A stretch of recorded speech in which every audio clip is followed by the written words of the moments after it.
नमस्कार दोस्तों, डिस्कस करेंगे कॉमर्स के MCQs PGT commerce preparation guide से। आज का पहला क्वेश्चन है, which is not a 4 P's of marketing. इनमें से कौन सा मार्केटिंग के 4 P's में से एक नहीं है? Option A plan, B product, C price, D promotion. सही जवाब है ऑप्शन ए प्लान। जो मार्केटिंग के 4 P's हैं ये फेमस हैं और ये दिए हैं मैककार्थी ने, जेरोम मैककार्थी ने। उन्होंने मार्केटिंग के 4 P's जो दिए हैं उनमें प्रोडक्ट, प्राइस, प्रमोशन और प्लेस ये आते हैं। उनका कहने का मतलब ये है कि जो मार्केटिंग के मेजर एलिमेंट्स हैं वो ये हैं और मार्केटिंग में इन सब पे फोकस होता है, प्रोडक्ट पे, प्राइस पे, प्रमोशन पे और प्लेस पे। नेक्स्ट है cavity emptor rule means. Cavity emptor जो रूल है, नियम है, इसका मतलब क्या है? ऑप्शन ए है employer behaviour, B seller behaviour, C creditor behaviour, D none of these. Caveat emptor जो है इसमें इसका ये जो वर्ड है ये फ्रेज है एक, और ये लैटिन फ्रेज है। लैटिन में इसका मतलब है, इंग्लिश में इसके मतलब को बोलते हैं लेट द बायर बिहेवियर, और हिंदी में बोलते हैं खरीदार सावधान रहे। क्रेता खरीदारी करते समय सावधान रह करके खरीदे, सामान को सोच समझकर खरीदे, अदरवाइज उसके साथ ठगी हो सकती है। तो इसलिए इसका जो सही जवाब है वो ऑप्शन डी है, none of these.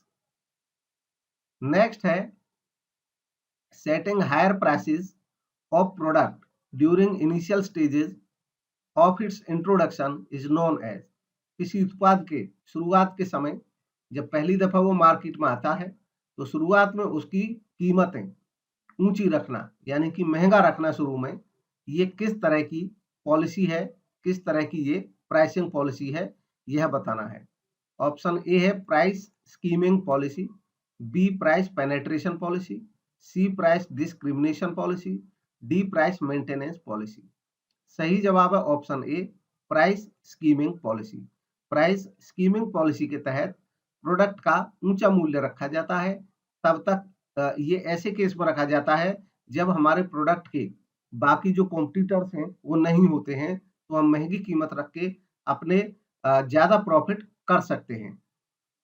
Next, which of the following is a shopping product. इनमें से कौन सा एक शॉपिंग प्रोडक्ट है? ऑप्शंस हैं, option A jewellery, B ice cream, C stationery, D medicine. Given options में से सही जवाब है ऑप्शन ए ज्वेलरी। दरअसल शॉपिंग प्रोडक्ट ऐसे प्रोडक्ट को कहा जाता है जिनको खरीदते समय जो कस्टमर होता है वो रिसर्च करता है, जगह जगह उसके रेट पता करता है, क्योंकि उसकी कीमत कंपैरेटिवली महंगी होती है और ऐसा सामान रोज रोज नहीं खरीदा जाता है, यानी कि जभी तभी खरीदा जाता है। ऐसे सामानों को शॉपिंग प्रोडक्ट कहते हैं क्योंकि इनकी खरीदारी में समय लगता है। Next, which of the following is not an element of promotion mix. इनमें से कौन सा प्रमोशन मिक्स का एक एलिमेंट नहीं है? Option A publicity, B margin, C personal selling और D sales promotion. Given options में सही जवाब है option B margin. Margin promotion mix का कोई एलिमेंट नहीं है।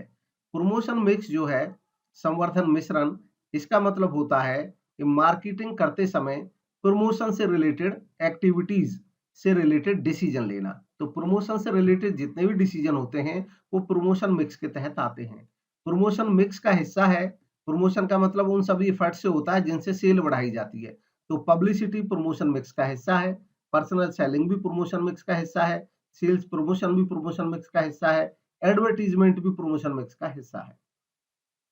Next, part of A brand that is given legal protection is called.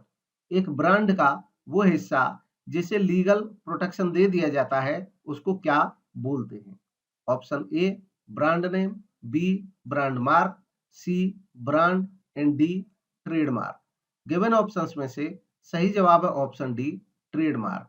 दरअसल ट्रेडमार्क एक्ट के तहत जब रजिस्ट्रेशन हो जाता है किसी ब्रांड का तो उस ब्रांड को ट्रेडमार्क कहा जाता है। लीगल प्रोटेक्शन रजिस्ट्रेशन कराने पे मिलता है और इसका बेनिफिट ये होता है ब्रांड होल्डर को कि अब उसके ब्रांड की, जो उसने ट्रेडमार्क करा लिया है तो उसके ट्रेडमार्क की अब कोई कॉपी नहीं कर पाएगा। ब्रांड केवल पहचान को बोला जाता है। अगर इस पहचान को हम रजिस्टर्ड नहीं कराएंगे तो इसको, अगर ये नाम है तो ब्रांड नाम कहेंगे, मार्क है तो ब्रांड मार्क कहेंगे। लेकिन अगर चाहे वो ब्रांड नेम है या ब्रांड मार्क है, अगर हम उसको रजिस्टर्ड करा लेंगे तो वो ट्रेडमार्क बन जाता है। Next, which of the following is not a function of distribution channels? इनमें से कौन सा डिस्ट्रीब्यूशन चैनल यानी कि वितरण माध्यमों का कार्य नहीं है? ऑप्शन ए है असॉर्टिंग, बी एडवर्टाइजिंग, सी एलोकेशन, डी एक्यूमुलेशन।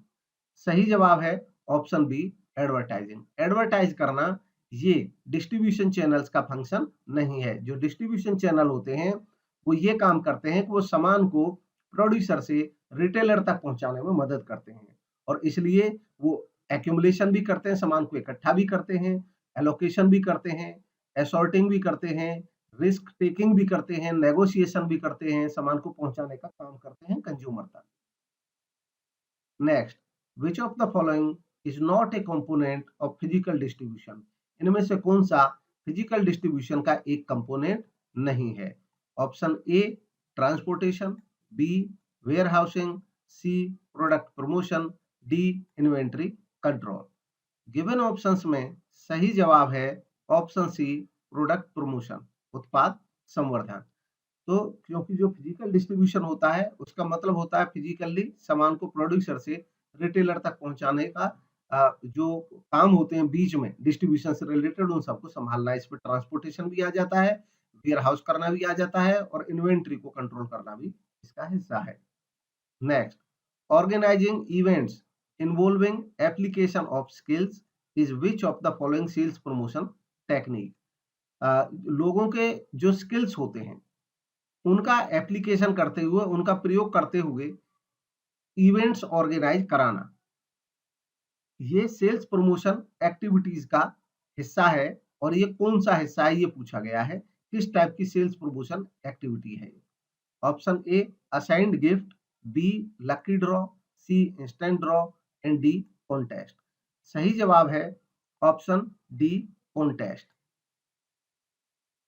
कॉन्टेस्ट ऐसी प्रतियोगिताएं होती हैं जिनको समय समय पे मार्केटर जो होते हैं या कंपनीज होती हैं वो कराती रहती हैं, और इनमें वो जो कस्टमर्स होते हैं या पर्सपेक्टिव कस्टमर्स हो सकते हैं, जिन लोग जो कस्टमर बन सकते हैं, ऐसे लोगों को कंपनी टारगेट करती है और कंपटीशन में उनसे पार्ट प्ले कराती है, कॉन्टेस्ट कराती है। उनमें से जो जीत जाता है कई दफा उनको प्राइज भी देते हैं। प्राइज के तौर पे आमतौर पे कंपनी का स्वयं का प्रोडक्ट दे दिया जाता है, कभी कभी नकद भी दिया जाता है।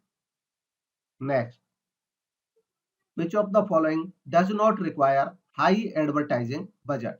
इनमें से कौन सा ऐसा है जिसमें महंगे एडवर्टाइजिंग बजट की आवश्यकता नहीं होती है, यानी कि एडवर्टीजमेंट पे ज्यादा खर्च करने की जरूरत नहीं होती है? कौन से केस में? Option A undifferentiated product, B mature product, C new product, and D low share brand. सही ऑप्शन है option B mature brand. Mature brand ऐसे ब्रांड को कहा जाता है जो प्रतिष्ठित होते हैं, वेल इस्टेब्लिश्ड होते हैं, इसलिए इनके केस में एडवर्टीजमेंट पे ज्यादा खर्च करने की जरूरत नहीं रहती है। तो ये थे आज के एमसीक्यूज। और इसके अलावा कुछ लोग मैराथन क्लास के लिए बोल रहे थे, तो देखिए इसके लिए मैं बता दूं आपको, आप हमारे यूट्यूब चैनल पे देखोगे तो आपको एमसीक्यूज में ही मिल जाएंगे 1000 एमसीक्यूज के 2 या 3 वीडियोज इकट्ठे। उनमें से एक एक वीडियो 2-2 3-3 घंटे का है, आप वो देख सकते हैं। और उनके लिंक्स मैं समय समय पे टेलीग्राम ग्रुप में शेयर करता रहता हूं, आप टेलीग्राम ग्रुप ज्वाइन कर सकते हैं। टेलीग्राम ग्रुप का जो लिंक है वो इस वीडियो के डिस्क्रिप्शन में दिया गया है, या आप सर्च भी कर सकते हैं बीडी कॉमर्स स्टडी चैनल लिख करके टेलीग्राम पे, तो भी आपको वो ग्रुप मिल जाएगा, आप उसके मेंबर बन सकते हैं। और वहां पे आप उसके फाइल सेक्शन में आप जाएंगे तो बहुत सारे ऑलरेडी जो शेयर्ड मटेरियल है वो भी मिल जाएगा। Thank you for watching.